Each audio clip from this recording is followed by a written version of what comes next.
দিন কেতিয়াও মোৰ জাতিৰ মানুহে মই বেয়া কাম কৰা নাই বিয়া হৈ গুচি গলি ওৰণি ললি হুমৰ কাষত বহি দি তো হুমৰ গুৰিত বহি মোৰ চিঞৰি চিঞৰি বুকুত ভুকুৱাই ভুকুৱাই কানিবলৈ মন গৈছিল নাকান দিলো এইবাবেই যে তই মোৰ একোৱেই নহয় যা লোকৰ ব্লাউজ আনি আনি আনি মই ধুইবকি বাও লওঁ ভ্ৰাম্যমান নাট্য জগতৰ জনপ্ৰিয় অভিনেতা মৃদুল ভূঞাক পৰিচয় কৰি দিয়াৰ কোনো প্ৰয়োজন নাই কাৰণ তেখেতক সকলোৱে চিনি পায় তেখেতৰ অভিনয় যি এবাৰ চাইছে তেওঁ দ্বিতীয়বাৰ চাবলৈ নোযোৱাকৈ থাকিব পৰা নাই চাইছে যদি তেখেতৰ এখন নাটক চাইছে দ্বিতীয়খন নাটক হয়তো চাবলৈ গৈছে তেখেতৰ অভিনয় যিটো শৈলী বেলেগ অভিনেতাৰ লগত তুলনা কৰিব নোৱাৰি অসমতো বহুত অভিনেতা অভিনেত্ৰী আছে বহুতেই নাটক কৰে কিন্তু নাটকত সকলোৱে সোমাব নোৱাৰে কিন্তু মৃদুল ভূঞাই যিখিনি অভিনয় কৰিছে মানে যিকেইখন নাটকেই হওক লাগিলে নাটকখন বেয়াই হওক তেখেতৰ অভিনয় ভাল বুলি সকলোৱে ক'ব নাটকখন যিমান বেয়া হ'ল তেখেতে উঠাব পাৰে ট্ৰেজেডিয়ে হওক বা মানে ৰোমান্সেই হওক বা মানে এখন কমেডিয়ে হওক নাটক সকলোতে তেখেত আছে মানে এটা দিশত থকা নাই গোটেই তিনিটা দিশেই তেখেতৰ আছে বুলি ক'লেও ভুল কোৱা নহ'ব যিসকলে তেখেতৰ অভিনয় চাইছে তিনিখন নাটকেই চাই তেওঁলোকে এই কথাবিলাক জানে তেখেতলোকক নকলেও হ'ব মানে তেখেতৰ অভিনয়ে গাৰ নোম হিঁয়ৰাই দিয়ে মানে আৰু এনে তেখেতৰ অভিনয় চাবলৈ হাজাৰ হাজাৰ মানুহ হয় আপোনালোকে জানে যে এটা পেণ্ডেলত 200 মিনিমাম 200 চলেই আৰু মানে যদি 100 হয় তেতিয়াহ'লে মানুহ ফুল হৈ থাকে মানে এটা সিট খালী নাথাকে মানুহ পিছত ভৰাই থাকে এনেকুৱা আমি দেখিছোঁ নিজেই চাবলৈ যেটো যাওঁ তেখেতৰ অভিনয় ভাল লাগে কাৰণে চাবলৈ যাওঁ আজি মৃদুল ভূঞাৰ যিটো ইণ্টাৰভিউ তেখেতে নতুন এখন থিয়েটাৰ আহিছে ৰাজধানী থিয়েটাৰ এই ৰাজধানী থিয়েটাৰখন চাবলৈ আমি সকলোৱে সাজু হৈ আছোঁ কাৰণ প্ৰত্যেকখন নাটকতে আমি চাবলৈ চেষ্টা কৰোঁ কাৰণ যিখন পাৰোঁ চাওঁ সময় হ'লে চাওঁ কিন্তু তেখেতৰ অভিনয় চাবলগীয়া কি কৈছে আজি মৃদুল ভূঞাৰ যিটো ইণ্টাৰভিউ এনকে টিভি সেই ইণ্টাৰভিউত বহুখিনি কথা তেখেতে উল্লেখ কৰিছে তেখেতৰ যাত্ৰাটো কেনেকুৱা ধৰণৰ আছিলে সেইখিনি আপোনালোকে এবাৰ জানি লওক অনুষ্ঠানলৈ আপোনাক স্বাগতম জনাইছোঁ মই মোৰ ফালৰ পৰা আন্তৰিক মই কৃতজ্ঞতা জ্ঞাপন কৰিছোঁ আৰু অভিনন্দন জ্ঞাপন কৰিছোঁ এইকাৰণে যে আমাৰ নিচিনা নাটক কৰি ভাত খোৱা মানুহৰ ঘৰলৈ বৰষুণত তিতি বুঢ়ী একাঠু পানী গুৱাহাটীত তাৰ মাজতো আহি পেলাই ওলাইছে আৰু তাৰ কাৰণে মোৰ ফালৰ পৰা আন্তৰিক মই কৃতজ্ঞতা আৰু ধন্যবাদ জ্ঞাপন কৰিছোঁ বৰ্তমানৰ ব্যস্ততাৰ বিষয়ে যদি অকণমান এতিয়া অতি ব্যস্ত আমি এতিয়া সময় হ'ল ব্যস্ততাৰে সময় পৃথিৱীৰ চববিলাক মানুহে ব্যস্ত তাৰ মাজতে থিয়েটাৰ মানুহ হিচাপে থিয়েটাৰৰ জাতিৰ মানুহ হিচাপে মইতো থিয়েটাৰ জাতি বুলি কওঁ থিয়েটাৰ জাতিৰ মানুহ হিচাপে আমি অতি ব্যস্ত এতিয়া আমাৰ অতি সোনকালে আমাৰ 7 তাৰিখে আৰম্ভ হ'ব ৰাজধানী থিয়েটাৰ নতুন থিয়েটাৰ এখন এবাৰ বৰ আশাৰে বৰ সপোন দেখি পেলাই এখন থিয়েটাৰ খুলিছে মল্লিকা ৰয় বাসুৰয়ে গতিকে তাত ড্ৰাইভাৰৰ মানে দায়িত্বটো মোক দিছে নাটকখিনি ভালকৈ পৰিচালনা কৰি মানে থিয়েটাৰখন অকণমান আগবঢ়াই নিয়াৰ কাৰণে মোকে দায়িত্ব দিছে নাটকৰ থাকিব অভিজিত ৰাজদীপ তেওঁলোকেতো পৰিচালনা কৰিবই তাৰপিছত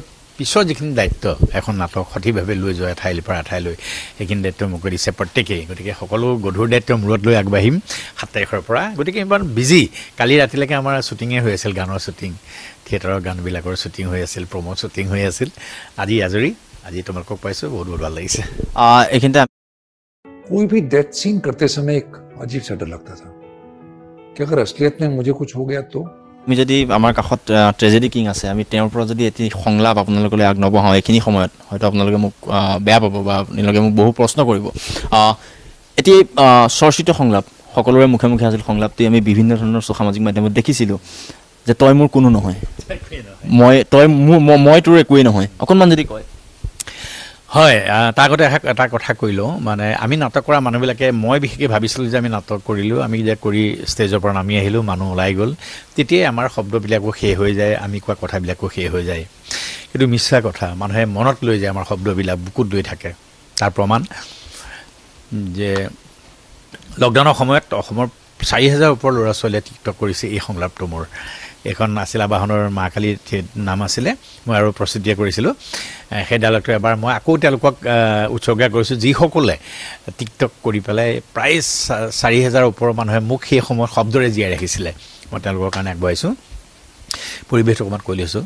যিহেতু নতুনখিনিয়ে শুনিব এইটো কথা মই প্ৰায় কৈ থাকোঁ আবাহন থিয়েটাৰ মা কালী নাটক যিজনী ছোৱালীক মই ভাল পাইছিলোঁ তাইক মই বিয়া কৰাব নোৱাৰিলোঁ ক'বও নোৱাৰিলোঁ তাই বিয়া হৈ গুচি গ'ল বিয়া হোৱাৰ পিছত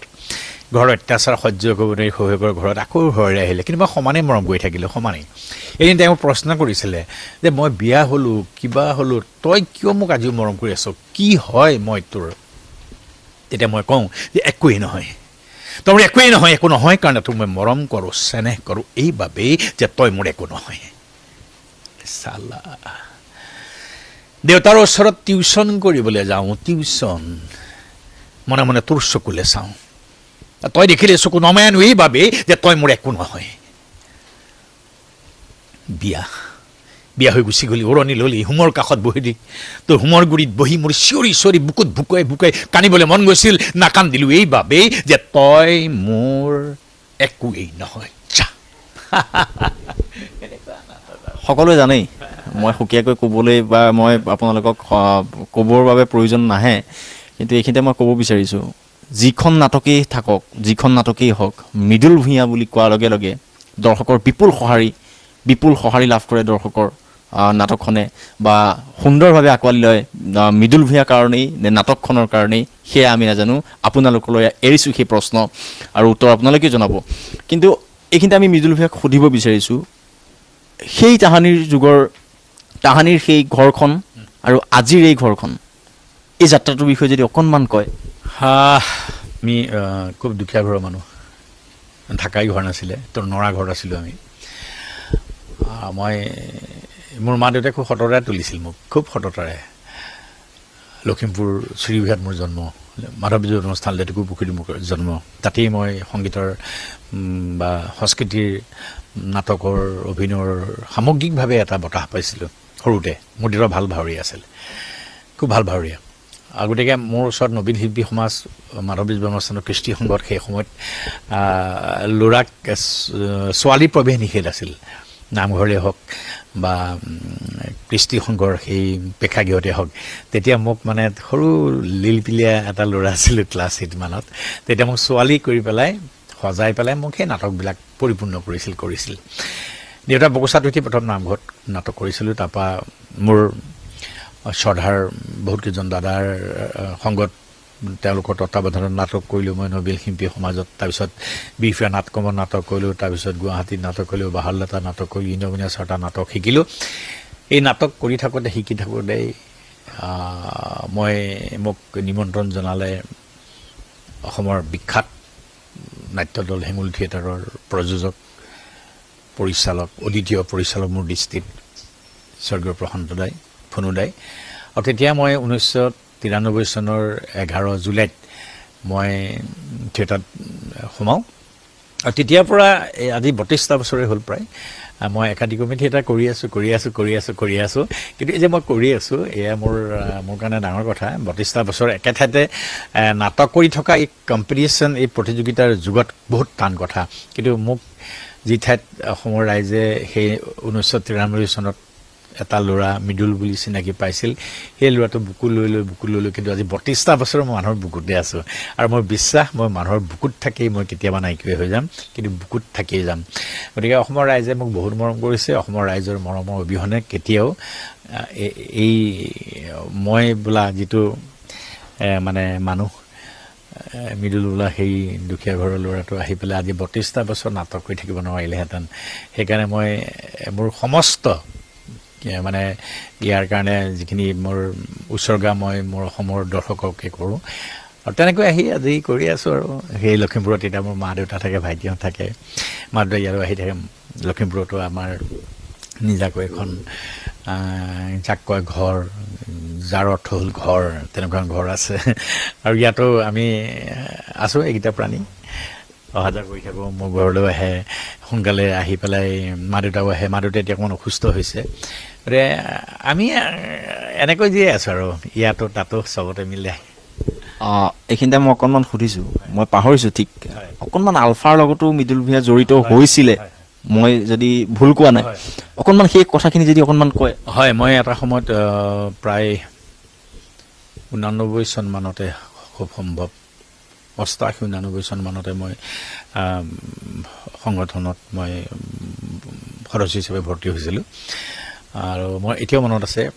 প্ৰথম আমাক সংগঠনত ভৰ্তি কৰিছিল হৃদয় ফুকনতে হৃদয় ফুকন ছাৰহঁত তেতিয়া আমাৰ তাত আছিলগৈ আমাৰ তাত লখিমপুৰৰ সেই সময়ত আলফাৰ ঘাটি বুলিলেও কম মানে বেছি কোৱা নহয় ভুল কোৱা নহয় গতিকে সেই সময়ত আমি সেই সময়ত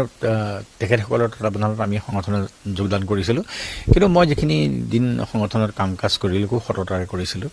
আৰু এটা সময়ত কিবা কিবি কাৰণত ভুল বুজাবুজিতেই হওক বা কোনোবাই কৰা কিছুমান কামৰ কাৰণে হওক ঘৰত থাকিব নোৱাৰা অৱস্থা হৈছিল আৰু সেই সময়তে আলফাই মোক ৫,০০০ টকা দিছিলে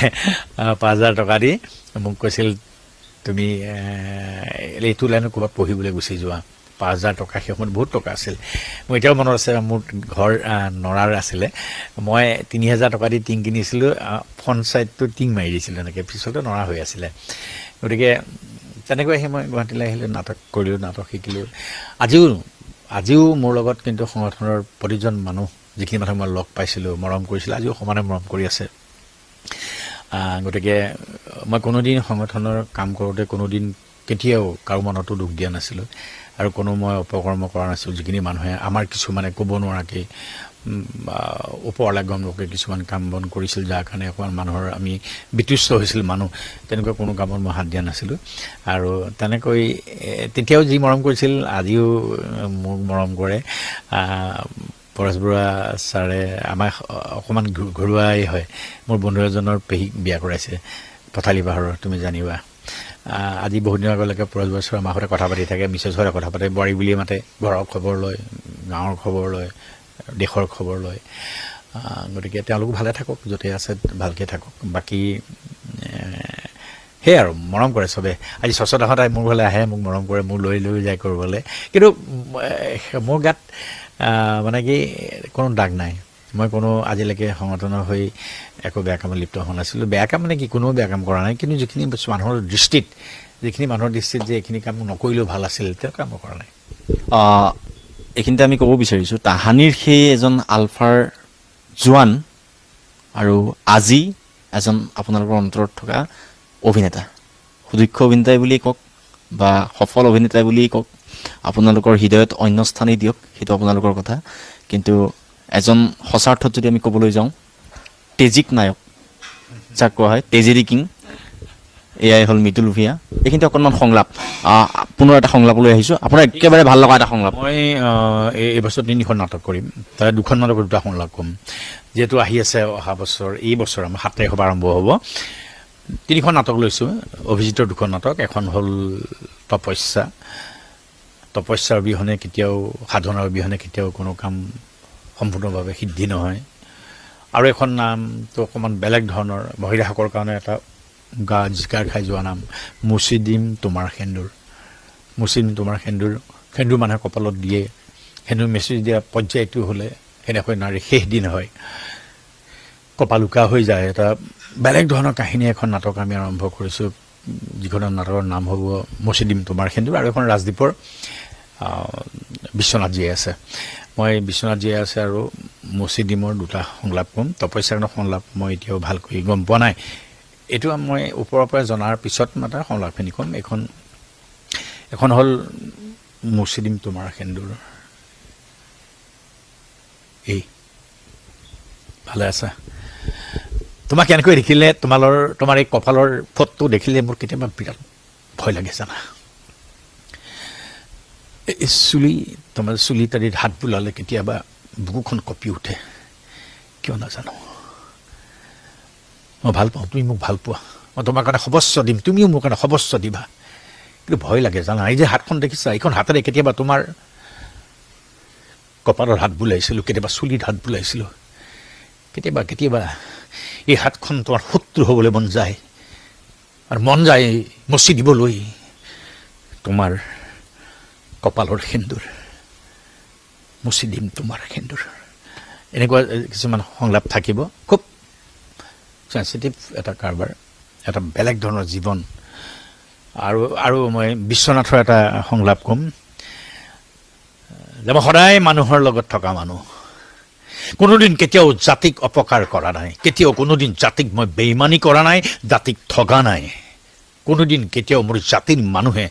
মই বেয়া কাম কৰা নাই মই নকৰোঁ মই বিশ্বাসঘাতক নহয় মই সদায় সমাজৰ লগত থকা মানুহ, জাতিৰ লগত থকা মানুহ, মই বিশ্বনাথ। সংলাপ শুনিলে শুনিয়ে থাকিবলৈ মন যাব, কিন্তু আকৌ এবাৰ শুনিব বিচাৰিছোঁ আমি। ইয়াৰ আগত আপুনি সূৰ্য থিয়েটাৰত আছিল, থিয়েটাৰ সূৰ্যত আছিল, তাত এখন সুন্দৰ নাটক আছিল মোৰ কেঁচুৱাই কান্দিছে। তাৰ এটা সাংঘাতিক ধৰণৰ এটা সংলাপ আছিল,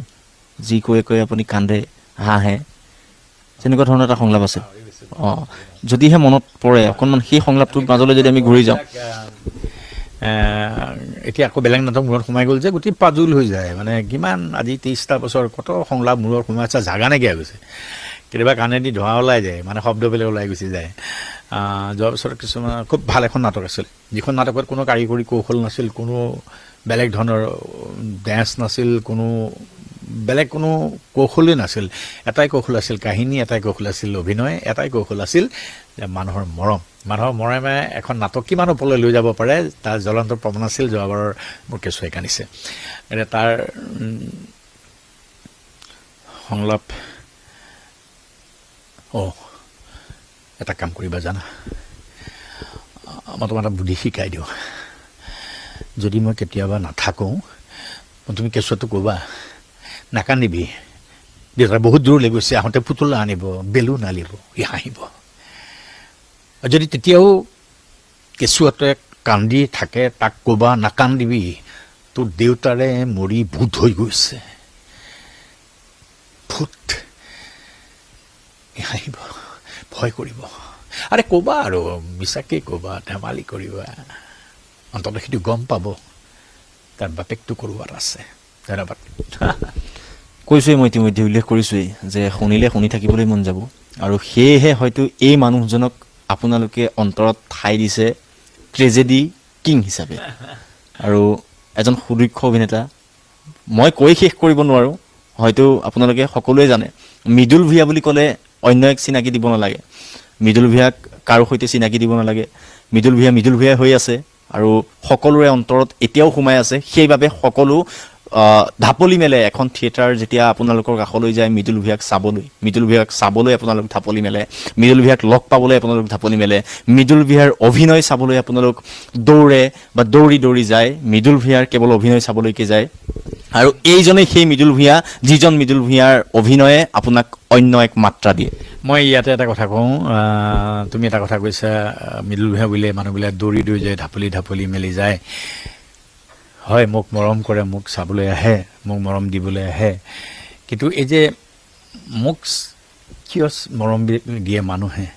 এইকাৰণে মৰম দিয়ে যে মই প্ৰতিজন মানুহৰ বুকুৰ মাজত আছোঁ, থিতাপি লৈ আছোঁ। মই জানো, মই যিমানবিলাক মানুহ পাওঁ প্ৰত্যেকে এটা কথা কয়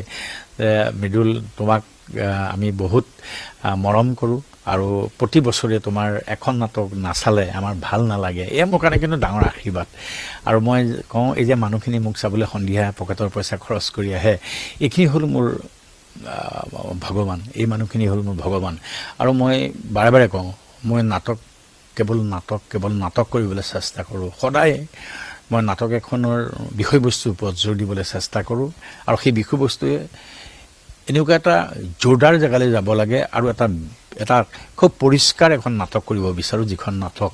পৰিয়ালৰ প্ৰত্যেকেই একেলগে বহি সমানে উপভোগ কৰিব পাৰে। প্ৰত্যেকেই ইজনে সিজনে নাটক চাই অহাৰ পিছত ইজনে ইজনৰ মনৰ ভাৱ শ্বেয়াৰ কৰিব পাৰে। মই সদায় তেনেকুৱা নাটক কৰি যোৱাৰ পক্ষপাতি। মই তেনেকৈ জীয়াই থাকিব বিচাৰিছোঁ মানুহৰ মাজত। মই আকৌ কওঁ, মই মৃদুল নামৰ এই যে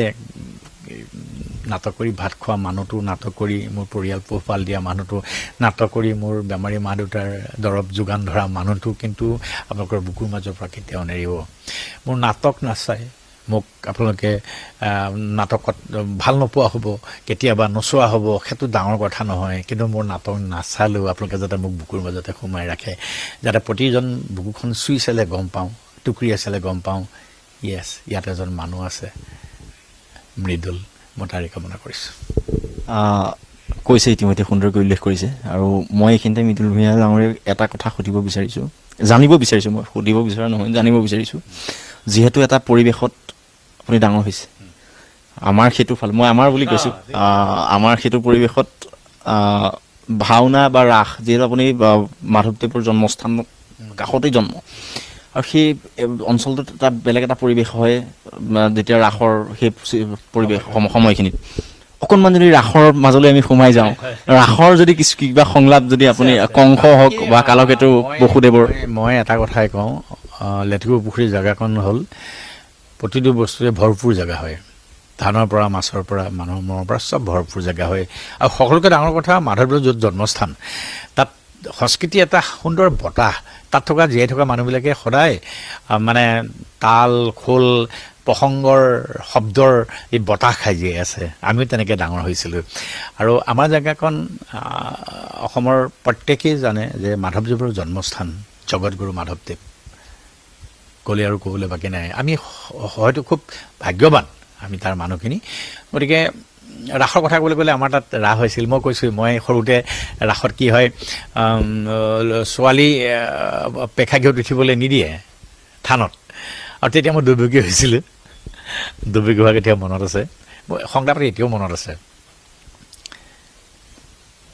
কিয় দাদা পাহৰিছোঁ সংলাপ পাহৰিছোঁ মুঠতে দৈৱিকী হওঁতে যেতিয়া বিয়াৰ দিনাখন কয় কিবা সেইটো অনৰ্থক মই কিবা সেইটো এনেকুৱা কিবা অলপ বেলেগ ধৰণৰ সংলাপ আছিল পাহৰি গৈছোঁ বহুত যুগ হ'ল কিবা সেইটো মৃত্যুঞ্জয় ল'ব লাগে আজি মথুৰা নিৰিখ বজাই ৰজা তুমি সৰ্বশক্তিমান এনেকুৱা আছিল এই তুমিয়ে ক'ব পাৰিবা বেছি ভালকৈ তোমাৰ মনত আছে মই দৈৱিকী কৰিছিলোঁ বহুত দিন হ'ল পাহৰি গৈছোঁ নহয় তেতিয়া মানে মোৰ মাৰ ভণ্টিহঁতো সৰু মাৰ ব্লাউজ মোলে নহয় লোকৰ ব্লাউজ আনি মই দৈৱকী বাৰু লওঁ আৰু সেইদিনাখন কোনো এটা ব্লাউজ ঘূৰাই দিব নোৱাৰোঁ এইকাৰণে নোৱাৰোঁ মই খুলি থোৱা ঠাইতে ব্লাউজটো থাকি আহে আৰু ৰাতিপুৱা চব মানুহবিলাক মোক ঘৰলৈ মিলো মোৰ ব্লাউজটো কি কৰিলি মই থাকি আহিলে তেনেকুৱা এটা অৱস্থা মনত পৰে এতিয়া মোৰ গতিকে ৰাসৰ মাদকতাই বেলেগ আমাৰ তাত ৰাসৰ মাদকতা বেলেগ আৰু এটা কথা কওঁ পৰিপূৰ্ণ এখন ঠাই যিখন ঠাইত সকলো আছে কি নাই তাত ভাল অভিনেতা আছে মই মোৰ কথা কোৱা নাই ভাল নাট্যকাৰ আছে ভাল কৰ্মী আছে ভাল নাটকৰ পৰিৱেশ আছে নাটকৰ বতাহ আছে নাটকৰ ভোগ আছে য'ত আজিকালি আমাৰ তাত ক'ব নোৱাৰাকৈ নাটকৰ জোৰটো অকণমান কমিছে মানুহবিলাক চব ব্যস্ত হৈ গ'ল তথাপিতো ৰাসৰ অসমত উলহ মালহে আমাৰ তাত ৰাস পতা হয় ৩-৪ দিন ৰাস পতা হয় আৰু সেই কথাখিনিলে মনত পৰিলে মোৰ এতিয়াও মনত পৰে ওচৰতে আমাৰ তাত এটা পুল আছিল কণপাই পুল বুলি কয় তাৰমানে কণপাই হাজৰিকা বোলা এজন মানুহৰ দোকানৰ কিনাৰত এটা পুল আছিল কণপাই পুল আমাৰ এতিয়াও মন আছে আমি যেতিয়া ৰাসত শিকিবলৈ যাওঁ তেতিয়া আমি ৰাস চাহ শিকি গৰম উঠিলে কণপাই পুলত গা ধোওঁ কেতিয়াবা এতিয়াও মনত আছে কেতিয়াবা গেঞ্জি চেঞ্জি উঠি গ'লে সুদাগাৰে ঘৰলৈ যাওঁ তেনেকুৱা বহুত কথা মনলৈ আহে আৰু এটা ৰাস বুলিলে কথা মনত পৰিছে মই কওঁ তেতিয়া মানে কি আমি তাৰমানে কৃষ্ণ ভাও ল'বলৈ বিয়া আমি কৃষ্ণ ভাও নাপাওঁ আৰু কিছুমান আমাতকৈ ভাল কৃষ্ণ ভাও দিয়া মানুহ আছে আমি এবাৰ ধান্দা কৰিল কি আমি কৃষ্ণ ভাও ল'ম মই কৃষ্ণ ড্ৰেছ পিন্ধি ৰৈ আছোঁ যিজন অৰিজিনেল কৃষ্ণ ওলাবলৈ নাপালে মইতো ওলাই গৈছিলোঁ এনেকৈ গোটেই হাহাকাৰ হৈ গ'ল কৃষ্ণ ক'ত কৃষ্ণ আমাক কান্দিছে মাক দেউতাকে চিঞৰ বাখৰ কৰিছে মই এনে বেলেগ কৃষ্ণ ওলাই গুচি গ'লোঁ ৰাস বুলি ক'লে বহুত কথা মনলৈ আহি গৈছে তেওঁৰ আমি বহু কথা পাতিলোঁ আৰু বহু আপোনালোকক তথ্য দিলোঁ তেওঁ ইতিমধ্যে বহুখিনি কথা উল্লেখ কৰিলেই হয়তো কেতিয়াৰ পৰা ব্যস্ত হ'ব আকৌ পুনৰ মই 7 তাৰিখৰ পৰা ব্যস্ত হ'ম 7 তাৰিখৰ পৰা আমি পুৰাদমে আমি নাটকৰ কাম আৰম্ভ কৰিম এখন নতুন থিয়েটাৰ ৰাজধানী থিয়েটাৰ যিখন থিয়েটাৰে বহুত আশা বুকুত বান্ধি ওলাব বিচাৰিছে আৰু ৰাজধানী থিয়েটাৰৰ পজিটিভ মানে যোগাত্মক দিশ সেইটোৱেই হ'ল এতিয়ালৈকে যিমানখিনি কাম আগবঢ়াই লাগে এখন নতুন থিয়েটাৰ তাতকৈ বহুত কাম আগবাঢ়িলে প্ৰায় 95% কাম অলৰেডি সম্পূৰ্ণ হৈছে নাটক 3খন আহি গৈছে আমাৰ হাতত এতিয়া মাত্ৰ আৰু এটা বৃহৎ গ্ৰুপ আমাৰ বহুত ডাঙৰ এটা গ্ৰুপ যিটো গ্ৰুপ তাৰমানে ভাইমমান থিয়েটাৰৰ এটা বৃহৎ গ্ৰুপ হ'ব তাৰমানে ইমানখিনি মানুহ যিজন মানুহলৈকে চাই সেইজনেই চিনাকি যিজন মানুহ চাই সেইজনেই একদম পটুতা আছে অভিনয়ত সুন্দৰ অভিনয় কৰে প্ৰতিজন মানুহে এনেকুৱা এটা গ্ৰুপ মই বহুত দিনৰ মূৰত পাইছোঁ আৰু মোৰ আশা এই বৃহত্তৰ যোদ্ধাখিনি লৈ পেলাই মই আগবাঢ়ি যাব পাৰিম আৰু সমস্ত নিৰ্ভৰ কৰিব নাট্যকাৰজনৰ ওপৰতো অভিজিত ভট্টাচাৰ্য আপোনালোকে জানি খুব সুন্দৰ নাট্যকাৰ আজি যুগত স্বনামধন্য নাট্যকাৰ ৰাজদীপ আহিছে মোৰ লগত প্ৰথমবাৰ কৰিব গতিকে আমি চব মিলি ৰাজধানীক এটা গতি দিম যিটো গতিয়ে দুৰ্বাৰ গতি ল'ব যিটো দুৰ্বাৰ গতিৰে অসমৰ প্ৰতিখন থিয়েটাৰৰ ৰাজধানী হিচাপে পৰিগণিত হ'ব ৰাজধানী থিয়েটাৰ প্ৰায় 9 মহীয়া এক যাত্ৰা এই যাত্ৰাৰ তেওঁক শুভেচ্ছা জ্ঞাপন কৰিছোঁ লগে লগে আজি এই অনুষ্ঠানৰ পৰা মই উদীপ তেনেকৈ বিদায় লৈছোঁ।